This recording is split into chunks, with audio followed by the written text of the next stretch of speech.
नमस्कार। आज के इस खास विश्लेषण में हम एक बहुत ही गहरे और दार्शनिक विषय पर बात करने वाले हैं। आज हम गौतम बुद्ध की एक ऐसी शिक्षा को डिकोड करेंगे जो बताती है कि कैसे हमारा अपना मन ही हमारी पूरी वास्तविकता को आकार देता है। सच मानिए, ये कोई आम कहानी नहीं है। ये इस बात को समझने का एक जबरदस्त तरीका है कि हमारी सफलता और विफलता की असली जड़ें बाहर नहीं, बल्कि हमारे अंदर कहाँ छिपी होती हैं। चलिए शुरू करते हैं। तो चलिए सीधे मुद्दे पर आते हैं और गहराई में उतरते हैं। ये जो लाइन आप स्क्रीन पर देख रहे हैं ना, अगर ये एक काम नहीं किया तो जिंदगी भर दरिद्र रहोगे। सुनने में काफी उकसाने वाली और एकदम सीधी लगती है ना, लेकिन यह एक बहुत ही प्राचीन चेतावनी है। यह इस बात पर जोर देती है कि कैसे सिर्फ एक छोटे से मानसिक बदलाव से चूक जाना हमारे लिए जीवन भर की कठिनाइयों की गारंटी बन सकता है। अब जाहिर है आपके मन में भी यह सवाल आ रहा होगा कि आखिर वो एक काम है क्या। और यहीं से खड़ा होता है आज का हमारा सबसे बड़ा और मुख्य सवाल। क्या गरीबी सिर्फ जेब में होती है? हम अक्सर सफलता या विफलता को सिर्फ बैंक बैलेंस से नापते हैं, लेकिन आज की हमारी ये चर्चा इसी पुरानी धारणा को पूरी तरह से चुनौती देती है। हमारा मूल विचार ये है कि गरीबी असल जिंदगी में सामने आने से बहुत पहले हमारे दिमाग में एक आंतरिक मानसिक स्थिति के रूप में जन्म ले लेती है। इंसान पहले अपने मन में गरीब बनता है और फिर असल जिंदगी में। दरिद्रता एक मानसिक स्थिति। तो इस बात को और गहराई से समझने के लिए आइए हम मोहन नाम के एक व्यक्ति का केस स्टडी देखते हैं। मोहन एक ऐसा इंसान था जिसका जीवन लगातार असंतोष और एक ना खत्म होने वाली नकारात्मकता से भरा हुआ था। जरा उसकी इन रोजमर्रा की शिकायतों पर गौर कीजिए।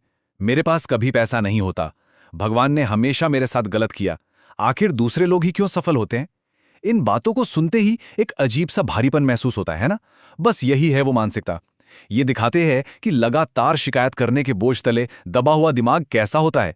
हर सुबह हर रात मोहन के दिमाग में बस यही सब चलता रहता था और उसने खुद को इसी नेगेटिव दायरे में पूरी तरह कैद कर लिया था। अब यहाँ जो बात सबसे ज्यादा दिलचस्प है वो है नकारात्मकता का ये कंपाउंड इफेक्ट या चक्रवृद्धि प्रभाव। लगातार अपने आप से नेगेटिव बातें करने का सीधा असर मोहन के बाहरी जीवन पर बहुत तेजी से पड़ने लगा। उसकी गरीबी और बढ़ने लगी। जो भी नया काम शुरू करता वो तुरंत बिगड़ने लगता और सबसे बुरी बात, लोग उससे दूर भागने लगे। जाहिर है कोई भी ऐसे इंसान के आसपास नहीं रहना चाहता जो हर वक्त सिर्फ निराशावादी बातें करता हो। गंदे बर्तन का रहस्य। अब इस कहानी में एक बहुत बड़ा और अहम मोड़ आता है। हर तरफ से हार मान चुका मोहन अपनी किस्मत बदलने की आस में गौतम बुद्ध के दर्शन करने जंगल जा पहुंचता है। मोहन की सारी परेशानियां सुनने के बाद बुद्ध ने जो सवाल पूछा वो एकदम सीधा और समस्या की जड़ पर प्रहार करने वाला था। उन्होंने पूछा, तुम हर दिन अपने मन में क्या भरते हो? ये सवाल बाहरी दुनिया या पैसों के बारे में था ही नहीं, ये तो सीधे मन की जांच थी। और इसका जो जवाब मिला वो सब कुछ साफ कर देता है। मोहन ने माना कि उसका मन पूरी तरह से दुख, चिंता और डर से भरा हुआ है, क्योंकि उसे लगता था कि उसकी जिंदगी में बस यही सब बचा है। और ये उदाहरण बहुत ही शानदार तरीके से पूरी बात को स्पष्ट कर देता है। बुद्ध ने एक खाली कटोरा लिया, उसमें मिट्टी भरी और फिर उसमें एकदम साफ पानी यानी अमृत डालने लगे। अब आप ही बताइए क्या होगा? जाहिर है पानी गंदा हो गया। बुद्ध ने समझाया कि जिस बर्तन में पहले से ही गंदगी भरी हो उसमें अगर आप अमृत भी डाल देंगे तो वो गंदा ही हो जाएगा। कितना पावरफुल रूप आ गई है। मतलब अगर मन पहले से ही डर और नकारात्मकता से भरा है तो जीवन के बेहतरीन अवसर भी हमेशा खराब ही नजर आएंगे। तो मूल स्रोत के इस गहरे ज्ञान के आधार पर हम दरिद्रता की एक नई और एकदम सटीक परिभाषा तय कर सकते हैं। मानसिक दरिद्रता कोई बाहरी कमी नहीं है।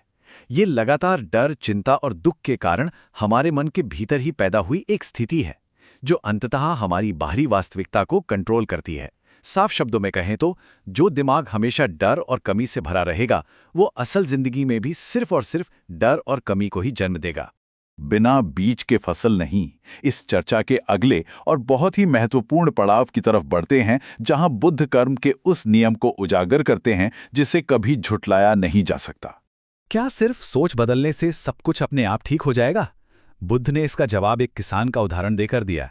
जरा सोचिए, अगर कोई किसान खेत में बीज ही ना बोए तो क्या वहां कभी कोई फसल उगेगी? बिल्कुल नहीं, चाहे मौसम कितना भी अच्छा क्यों ना हो। ठीक इसी तरह सिर्फ अपने दिमाग को खाली कर देना या सिर्फ शिकायत करना बंद कर देना ही सफलता के लिए काफी नहीं है। इसके लिए आपको जानबूझकर कुछ ठोस और सचेत कदम उठाने ही पड़ते हैं। तो यहाँ सबसे महत्वपूर्ण बात यह है कि आपको समृद्धि के बीज बोने होंगे। अब ये बीज हैं क्या? इस शिक्षा के अनुसार ये बीज हैं कड़ी मेहनत, खुद पर अटूट विश्वास और एक सकारात्मक सोच। ये वो विशेष मनोवैज्ञानिक और शारीरिक बीज हैं जिन्हें आपको सक्रिय रूप से बोना ही पड़ता है। जब तक आप ये बीज नहीं बोएंगे, आपके जीवन में कभी भी समृद्धि की फसल नहीं उग सकते। शिकायत छोड़ने का परिणाम। अब थोड़ी और पॉजिटिव और एनर्जेटिक बात करते हैं। जब कोई व्यक्ति इन गहरी शिक्षाओं को सच में अपने दिल में उतार लेता है तो जो बदलाव आता है ना, वो वाकई में देखने लायक होता है। मोहन ने किस्मत को कोसना बंद कर दिया और कुछ बहुत ही व्यावहारिक कदम उठाए। उसकी नई दिनचर्या देखिए, सुबह जल्दी उठना, कड़ी मेहनत करना, नई चीजें सीखना और सबसे जरूरी बात, हर दिन अपने मन से नकारात्मकता को बाहर निकालना। दिलचस्प बात यह है कि शुरुआत में ऐसा लगा जैसे कुछ भी नहीं बदल रहा था, लेकिन इन नई आदतों का जो चक्रवृद्धि ब्याज था, जो कंपाउंड इंटरेस्ट था, वो चुपचाप अंदर ही अंदर जमा हो रहा था। अब जरा इस तुलना को देखिए। एक तरफ मोहन की पुरानी स्थिति है, हमेशा शिकायतें करना, लोगों को दूर भगाना और गरीबी में जीना, और दूसरी तरफ है उसकी नई स्थिति, आत्मविश्वास से लबालब, एक ऐसा इंसान जिसके साथ लोग जुड़ना चाहते हैं और जो आगे चल के गांव का सबसे सफल इंसान बन जाता है। ये एकदम साफ दिखाता है कि कैसे हमारे भीतर होने वाले सकारात्मक बदलाव बाहरी सफलता और समाज में सम्मान को बिल्कुल एक चुंबक की तरह अपनी ओर खींच लेते हैं।